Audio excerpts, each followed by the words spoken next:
show. Attorney, diretsong tanong lang po, nasaan na po ba si Senator Bato ngayon at kailan niyo po siya huling nakausap? Well, gaya ng sagot ko sa mga interviews po, hindi po kami nagkakikita ngayon lately. Especially after nung interview nung November ni Ombudsman Remulla po, hindi na kami nagkausap. I communicate only through the family members of Senator Bato de la Rosa. And I think I understand the reason bakit hindi siya tumatawag sa akin. Okay, sino po sa family members niya nakakausap niyo at ano pong napag-usapan niyo? Um, yung misis niya at sa mga anak niya, napag-uusapan namin yung mga legal remedies that are available for him.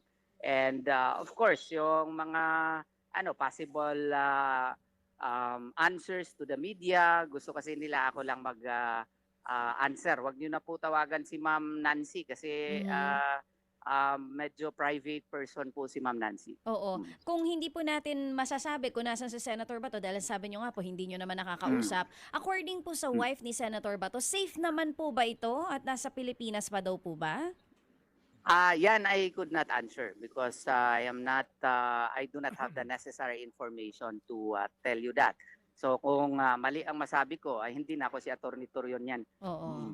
But is he Mm. safe? Safe naman po siya, attorney, kahit yun lang po. Ah, that I cannot also say because I really have no communication with him since November of 2025. Oo. Paano po ba yung advice na ibinibigay nyo dito sa family member si Senator Bato? Kasi nga, ang dahilan, ang assumption po ng karamihan, kaya talagang hindi siya nagpapakita dahil nga dun sa umuugong na balita na posibleng maglabasan ng warrant ang ICC para sa kanya. Pero as of now, wala pa rin naman po yung warrant, attorney eh. Dun po ba sa huling ugnayan ninyo, ano po ba ang naging advice ninyo? Magparamdam siya, magpakita siya, paano po? Ah, Ganito po kasi ang sitwasyon, no? Just like the case of former President Rodrigo Duterte, ang sabi wala daw warrant.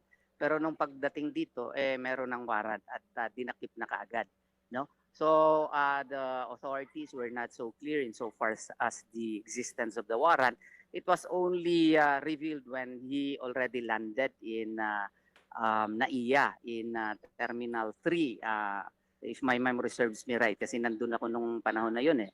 So maybe I could just what you call this? I could just speculate, that the reason why si Senator Bato is making himself unavailable as of the moment is because of this reasonable fear na baka bigla na lang kung malaman na yung kanyang location, bigla na lang na i-announce na meron na siyang warrant at dakpin siya kaagad at hindi na naman i-follow yung nakasaad ng ating 1987 Constitution or at least yung under doon sa Rome Statute na idulog siya sa nearest competent judicial authority, that will be too late in the day na kung gagawin yun sa kanya. So that is, I call it an insuperable cause, no? An absolutory cause which is recognized under our laws and legal system.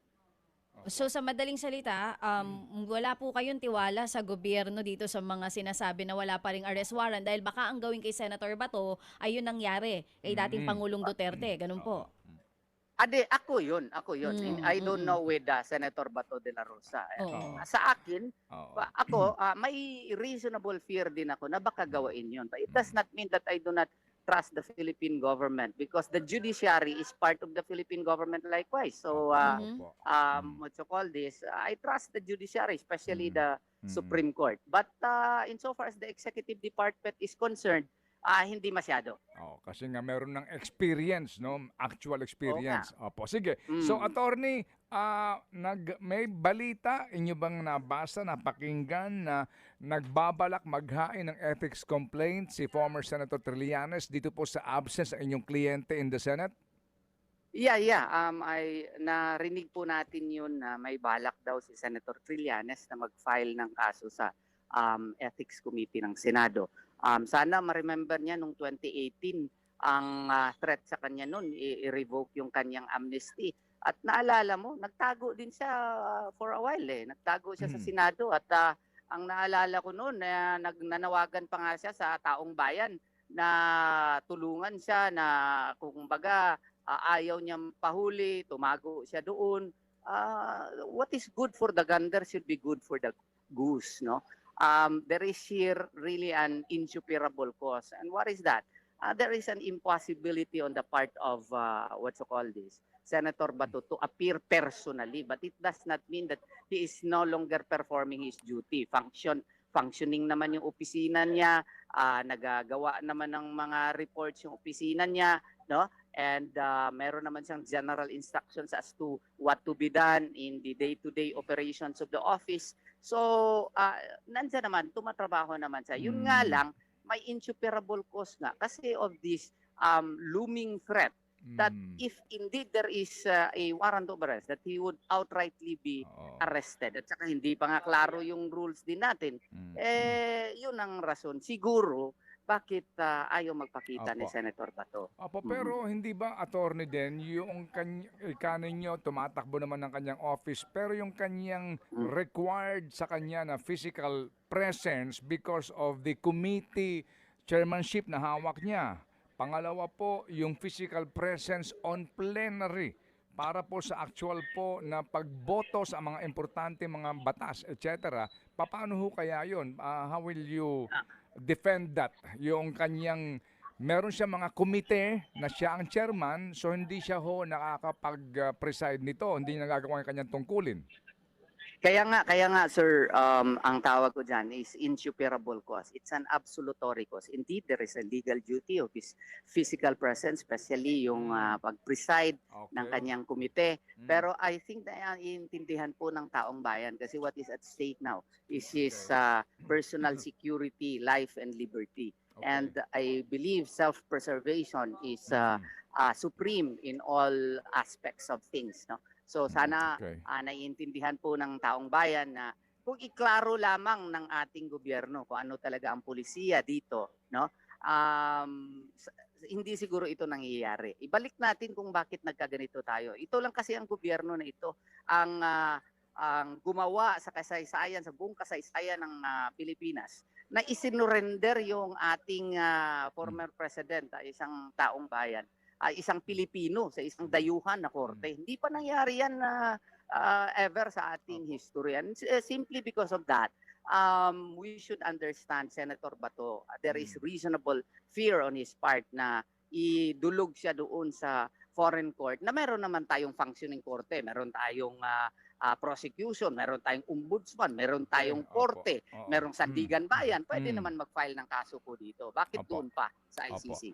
Ano kaya ang makakapag-kumbinse sa inyong kliyente na magpakita na, attorney? Halimbawa, kasi kung pinagbabasihan ay yung naging statement ni Ombudsman Boying na meron nang nakita niya na yung ICC arrest warrant na iyan. Kung babawiin ba yun? Hindi, wala naman talaga. O kaya, pwede ba, ano pwedeng magpakumbinsi po sa kanya para lumantad? Ano lang po? Siguro may presidential, speculation lang ito kasi hindi kami nagkausap. Siguro kung may presidential proclamation na sasabihin na we will respect the withdrawal from the ICC and yung sinabi noon ni Presidente Marcos. Kasi siya din ang nagsabi na he will respect the past move of the former president na nag-withdraw na tayo sa Rome Statute. Or at the very least, kung meron mang mga exceptions dyan, na isunod yung ating saligang batas, yung ating konstitusyon, at i-follow yun, siguro it might convince the good senator to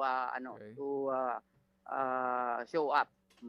Sige po. So, kami hulang naman ay sumubok in the light nga po nitong mga balitang ito na meron na hong paparating na ethics complaint, no, laban sa inyong kliyente. Yes po. Opo. Can we just cross the bridge now? In case ho ba na mangyari yun, paano po ang inyong magiging tugon doon kapag sinampa na yun?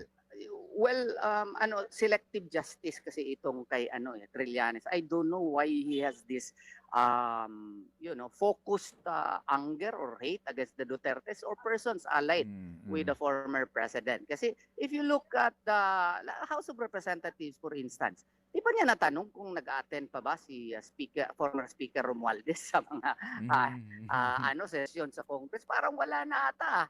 Ever since noong hindi na siyang speaker, hindi man siya nagtanong ng ibang mga senador din dyan na palagi namang absent din dyan eh. Meron nga sikat nga na palagi absent. So, hindi, bakit di niya pinupuna yun? There is a term called Equal Protection Clause of the 1987 Constitution. Kung hindi na natin i-explain yun na yung mabuti, ang isasabihin na lang natin, what is good for the gander should also be good for the goose. No? Kung gusto mong i-insist yung kanyang physical presence, i-insist mo sa lahat. Opo. Hindi lang kay Senator Bato. Parang meron atang undying admiration si former Senator Trillanes kay Senator Bato kasi siya lang ang tinitigan masyado. Opo. Sige po. Well said. Ano po, nauunawaan po namin ang inyong binabanggit po ninyo, no? Na bakit nga siya lang. Yun. Okay. Oo. Sige po. Oo. So